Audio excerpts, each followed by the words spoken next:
Hey, what's up everyone? And Naughty Llama here, and I've got part 12, I think this is, in my franchise series. In the last one, I beat the Diamondbacks in the NLDS, so I'm in the conference finals here against the Reds, who they won my division against me. There you can see the playoff brackets. The Yankees are playing the Rays, and they're both tied at a game apiece. So Yankees beat the Indians, and the Rays beat the Angels. But yeah, the Reds won the NL Central this season. They won 101 games, and I think I won 96. So they're a pretty solid team. Kind of underrated. Nobody really thinks they're that good. They have Ryan Madsen too. He's a pretty good closer. He was in Philly last year. Who I don't know why Philly didn't re-sign him. I think it was something he wanted more money or something. Which I saw the other day that that guy.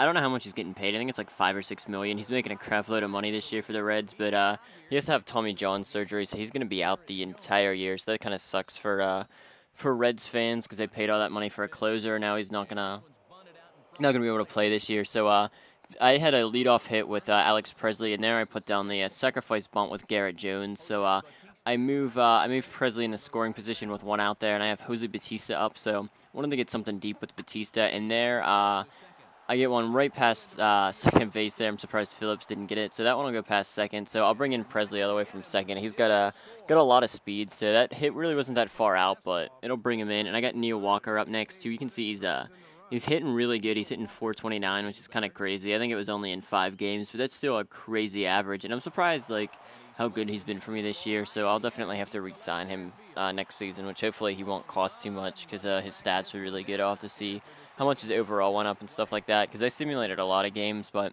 yeah, I'm out with him. So I'm in an 0-1 count with Colby Rasmus, 2 outs, and I ground out to short. That was a really crappy hit by me, which I'm really not hitting anything with Rasmus in the playoffs. Him and Jose Bautista aren't doing too well, but Bautista actually got me that RBI there. So I'm going to the bottom of the 8th. It's still 1-0. This gameplay was kind of boring. So there I struck that guy out looking. Or no, it's a 0-1 count. I don't know why I thought I struck him out. But yeah, this gameplay was really boring. So I forgot to record it all too because something was weird on my computer. It said I had no hard drive space left, and I looked into I used Final Cut to edit my videos and stuff. And I went in there and the little project timeline, there was a 300 gigabyte file that I had to delete. So that cleared up a crap load of space on my computer. So that's why I wasn't recording games because I had no room on my computer. But that cleared up a bunch. So all the games from after this one will be the entire gameplay, so I can edit everything up in there because I like to show all the scoring and stuff if I score between innings, because usually I just record the first 3 and the last 3. But for the next games, I'll have all the games recorded. So I got one out here. I got this guy in a 1-2 count, and it's bottom of the 8th. I still have my starting pitcher Charlie Morton, and who Morton's a really good pitcher. I think he's going to be number 2 or 3 for the Pirates this year in the rotation.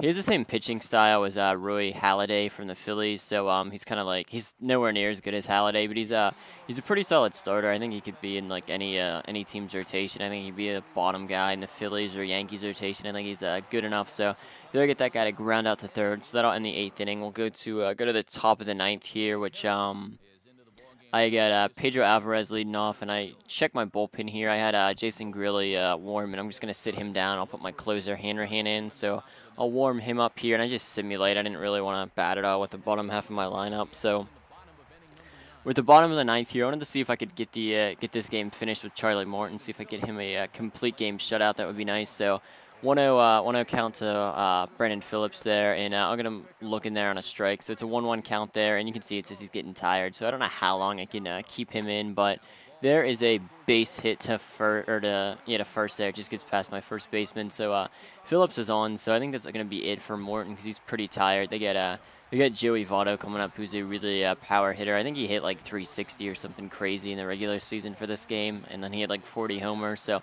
bringing my closer Hanrahan. First pitch is a strike. We'll get him looking with a 95-mile-an-hour fastball.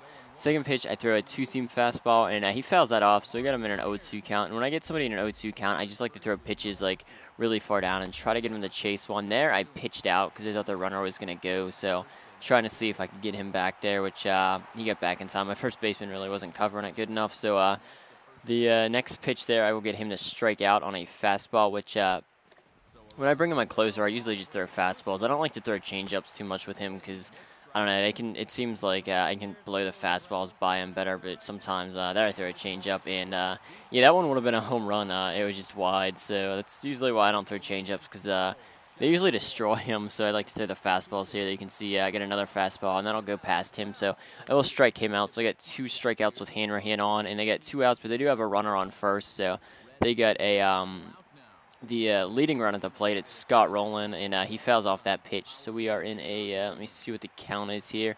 We're in an 0-1 count here. Next pitch is base hit to center, and my center fielder, Colby Rasmus, does a good job of getting under that, because if he would have missed it, that would have scored a run, but runner will get to third, and I threw it to third instead of second for some reason, so he's going to steal second, so that kind of hurt me. They got 2 in scoring position, so Andrew Jones just needs a base hit, and they'll win here, which it would really suck if I lost like that, so that was a stupid play by me. I should have threw it to second, so got Jones in a 1-1 count there as that pitch just went a little too low for a ball, and I think Jones played for the Yankees. They must have traded for him here, but got him in a 1-2 count, so I want to try to get him to chase something, and he will just foul that off, which when I get him to chase something, I really don't like to throw balls up high, because they usually, I don't know, if you throw something up high, they're usually going to destroy it, especially with someone like Jones, who has a lot of power. So trying to keep stuff real down low to force a ground out there, and he will ground it to first, and I'll throw it back to my pitcher, and he'll just beat him to the bag there. So I get a little lucky there. I get the shutout. I couldn't get the complete game shutout for Morton, but I get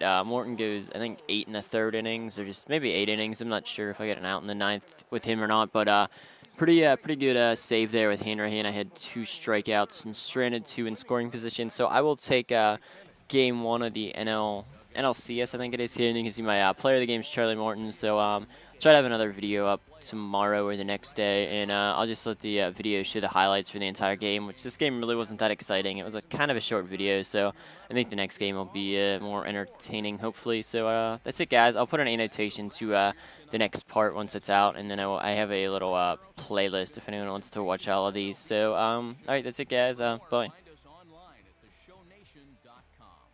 The Pirates win it 1-0. Highlights from our game are coming up next from Cincinnati. Good night, everybody.